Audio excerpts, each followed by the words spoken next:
Hello folks, welcome back to the channel. We're here in New Ross in County Wexford in the sunny southeast. So we're here to look at a proposed IPAS centre. Planning permission, or rather exemption from planning permission has gone into the local council, so people here won't hear about that for the next 4 to 6 weeks.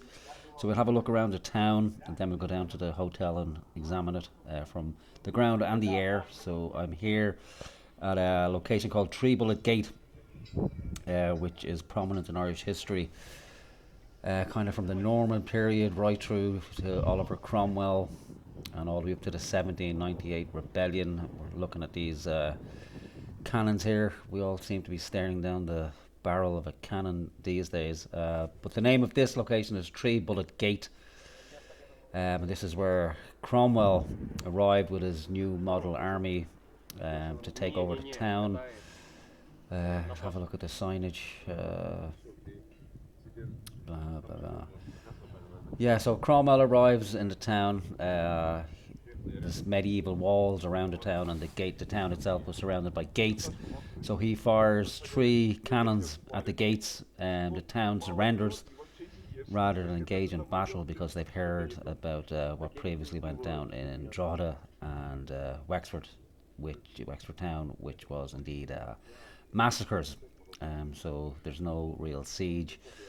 Then again, this same location comes to prominence during the 1798 rebellion.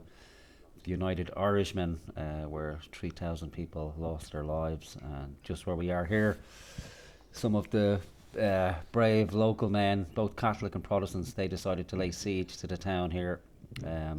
So they drove a herd of cattle towards the gate, then managed to take over the town for a short period of time, but they unfortunately only had pikes and very few guns, so Crown forces pretty soon took control of the town, then executed a lot of people as they do, burnt 70 people alive in a barn, and then there was reprisal after reprisal. So we'll take a walk down into the town itself. We won't spend long in the town, but we'll just have a quick look around to give people an idea. Then we'll head over towards the hotel once we have a look around the town. This is also the hometown of the Kennedy clan, as you could probably guess. The hotel itself is named after John F. Kennedy. His ancestors came from this town. So there you can see a statue to a pikeman. Kind of iconic in Irish history, and especially this part of the world. Different battles, Vinegar Hill and the likes. Outnumbered, but it seems to be a theme in Irish history where bravery comes to the fore, even though locals are outnumbered. So we'll take a walk up the main street here. It's pretty deserted, as you can see, but that's because it's what time is it? It's 5:07 in the evening. So everybody's at home, relaxing, watching TV as they do. So we go down this little alleyway here. As you can see, a lot of crests of the townsfolk, and a nod to its kind of a Norman history. So we have a look at the surnames: Lacey, Roach. What else have we got there? We got Lacey, again Norman names, Laffin, Norman names. Many of these names you would think are Irish, but indeed they're not. They're Anglo-Norman names. And of course, one of our Irish men, which is usually the case as well, made a deal with the Normans, and that was Dermot MacMurrough, the King of Leinster. Sorry. So he controlled New Ross at the area. And then he lost his lands in a battle and invited the Normans over to come and claim his lands. And a beautiful knight came over, William Marshall, a very prominent Norman lord, and is well known and celebrated in the town. Him and his wife is Isabel de Clare. So they founded the town of New Ross, and people might be familiar with Isabel de Clare. She's the daughter of Strongbow and Aoife, very prominent in Irish history. So they arrived, took over the town from the the Gaels. Sure, they weren't too happy, and now here we are in the future, and as you can see, all the prominent names in the town are Lambert and Redmond and Morrissey and lots of Fitzes, Barons. So I don't know if people will be happy in the future if those names are changed to Mohammed and Farouk and Abdul and Bashar. Um, is it really a case that that's all Ireland is? Whoever's here at a given moment in time, that's it. The Norman way. How about 50 years time, the Muslim way? Is that what people want? So here we go. We're just another layman. You can see the kind of medieval layout of the town, and there we have a picture of the happy couple and some pictures of Irish legendary figures, the stag and the hound. I think we've got some. I'm not sure that's. We got a Norman soldier with a sword getting broken across his head, and of course the iconic wolfhound of Irish mythology of Cú Chulainn. I'd love to have a wolfhound, but unfortunately I don't have the space, and it would have been forbidden back in the old Breton days. You had to be high society to be allowed to have wolfhounds at all. And so we're going to walk onto the quays. The hotel is just to the left of me there, so we'll pop over and have a look at that in a few minutes' time. So we'll cross over here. I'm just going to bring you over so there's a statue over here of John F. Kennedy. So his people are from New Ross, from not too far down the road. So there is a connection there. And it seems to be, again, this is an argument against mass immigration that sure didn't. The Irish go all over the world. Well, maybe not all over, but they went to certain parts of the world, mostly because they had no real choice about it. The thing is, I didn't. The people who are still in Ireland today, they didn't either. And the likes of the Kennedy family shouldn't have had to go unless they actually wanted to go. We could have done with keeping a few people like that, but I don't know. Maybe you have to leave this country to make something of yourself, which is a terrible thing to say out loud. But yeah, so maybe there's something desperately wrong in Ireland where people, the best of us, go not out of necessity. Well, at least not that we're starving. But Kennedy's family did indeed leave due to the famine, and you can just see off there in the distance there's a replica of a famine ship, because this town, as part of its income, is through tourism. We get a lot of American tourists that come into this town, and they will spend their hard-earned money visiting such things. And that's the hotel across the road there, the Kennedy Boutique Hotel. Some tourists would have stayed there, but not anymore because the hotel is closed. It was closed during COVID, then it reopened to house Ukrainians. They were unceremoniously kicked out on their arses. So we're going to get the drone up, we'll have a look overhead. But the hotel at the minute is closed. It's awaiting planning permission to house international applicants. What have we got here? Oh yeah, someone was saying the other day that all advertising in Ireland now has new arrivals on it. So there we go. There's just another strange example of how it just so happens to be the case. Right, so we'll get the drone up, and then we'll take a walk over. We'll have a look inside, see if anything's going on. So the hotel, it's a small enough hotel. I think it has maybe 19 rooms in total, which isn't a lot, but if you put two men in each room, well then you're getting close up to 40 people, and that's not 40 permanent residents, so they will be in the town for a while. People don't know who they are. We know that people aren't vetted because they can't be. So we'll have 40 guys that will come into this town and other towns around the country. Then 2 months later, maybe they'll go somewhere else, and another 40 come in behind them.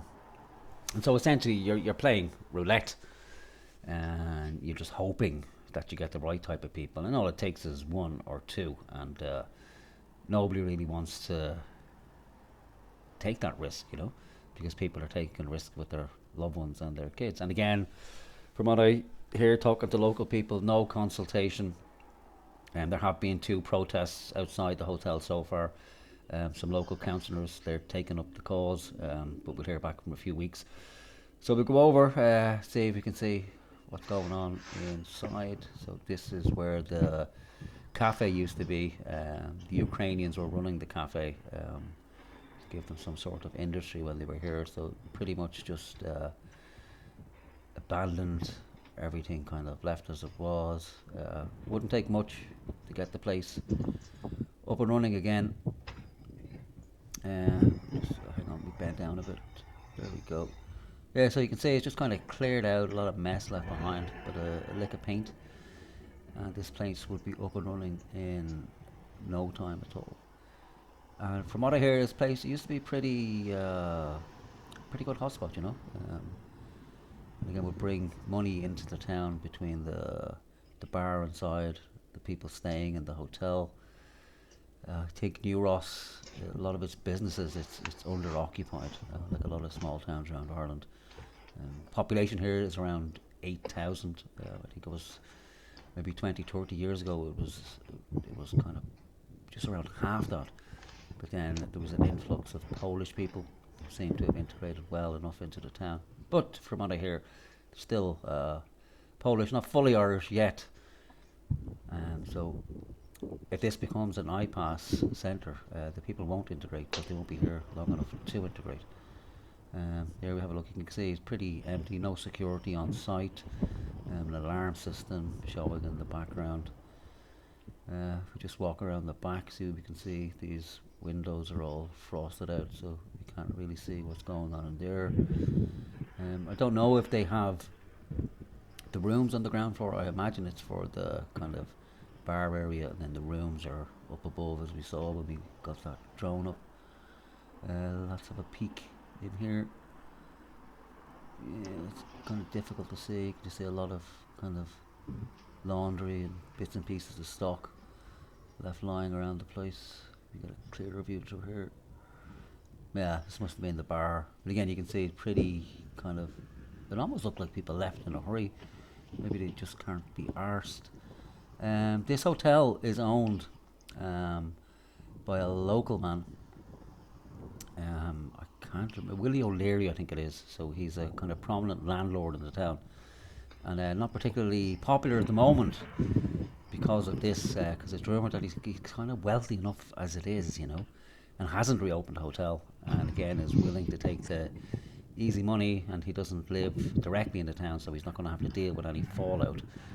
So here we go. This is where Kennedy gave his famous speech when he came to New Ross. When my great-grandfather left here to become a cooper in East Boston, he carried nothing with him except 2 things: a strong religious faith and a strong desire for liberty. And I'm glad to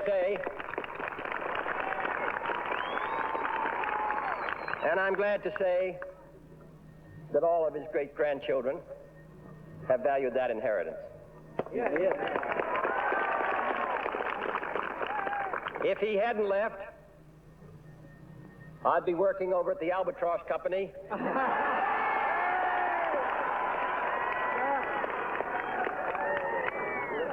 Or perhaps for John V. Kelly.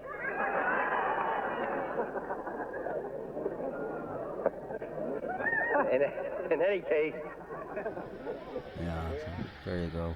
Did Kennedy have to leave to make something of himself, or if he'd stayed, if his family had stayed, would he, you know, just be an average person? Who knows? We'll never know. But Kennedy, I don't know if his family left during the famine or if it was after that. Maybe somebody can let me know in the comments with better knowledge. But many people did leave because of the famine, and that's another one that people throw at anybody who's against mass immigration. Is that, oh sure, didn't the Irish leave, and weren't they taken in the New World in America Well, you may want to ask some Native Americans how they felt about that. And again, what led to those people having to leave in the first place. Nobody should have to leave their homeland because of something like forced starvation. And maybe if those people with the power and the money and the weapons actually put their efforts into making it safe and worthwhile for people to remain in their own countries, well, then we wouldn't have to deal with these issues such as, mass immigration into small countries where the people aren't consulted and their voice isn't heard. So here we have the eternal flame that stays lit for all those immigrants and the diaspora. People, you can have a read of that at your own leisure. So we'll have a look at this eternal flame that stays lit for all our immigrants to come home. They haven't. I think somebody misheard it and said it's immigrants. So let's pop this drone up again. We'll have a look at this boat. It is a sunny southwest and it is a beautiful evening, it has to be said. So why wouldn't you want to come here as a tourist? Look at it. But there won't be any more tourism because if the hotel is taken up with immigrants, that's out of commission. There's rumours that the hotel up the road, the larger hotel, also is taking IPAS applicants at the moment. It's mixing them in with residents from the general public with the hotel, but I don't think they're obviously going to tell people because they might start questioning it. I think it's families, which people seem to be okay with, but it has to just stop. People need to be consulted and listened to. So you can see the ship, it's a pretty impressive ship, but it would have been pretty tragic at the time. People crammed onto boats out of necessity, starved, then arrive in America. Of course, many of the men would have got off the boat and would have went straight in to the war, used as cannon fodder. What a coincidence, huh? But they left, but we stayed, and we're still here. And there's calls for the diaspora to come home. If we have problems and shortages with people, I don't see why we have to send our people halfway across the world and import other people who are needed in their countries in order to run something as simple as a health service. But recently, New Ross is known for that film, Small Things Like These. I did watch the movie, I have to say. It's dog shite as far as I can see. But the name of the movie is interesting. It's Small Things Like These that make a change. And, protesting in your local town, small groups of dedicated people, they're the small things that matter. And all those small things added together, that's what breaks the chain. And I just know from spending the last few days here that the people of the town are fairly united. They have a strong community and they shouldn't let it go. Take it from somewhere from Dublin, when I know how it goes, how it ends, so you should be proud of what you guys have down here. It's something special and it's something worth fighting for. And I hope it all goes well. Anybody who's listening in, make sure you to support these guys. The Facebook page is New Ross Says No to IPAS. I'll put some links in the description, so drop by, say hello, let them know that they're not alone, that there's other people out there who are willing to support them. And we'll keep an eye on what's happening here in New Ross and elsewhere, and I'll be back soon as we continue to travel around the country, see what's happening. But things are on the up, always on the up. We just had the big gathering in Dublin, tens of thousands of people. So just remember, you're not on your own. There's lots of people out there, and we'll get there together.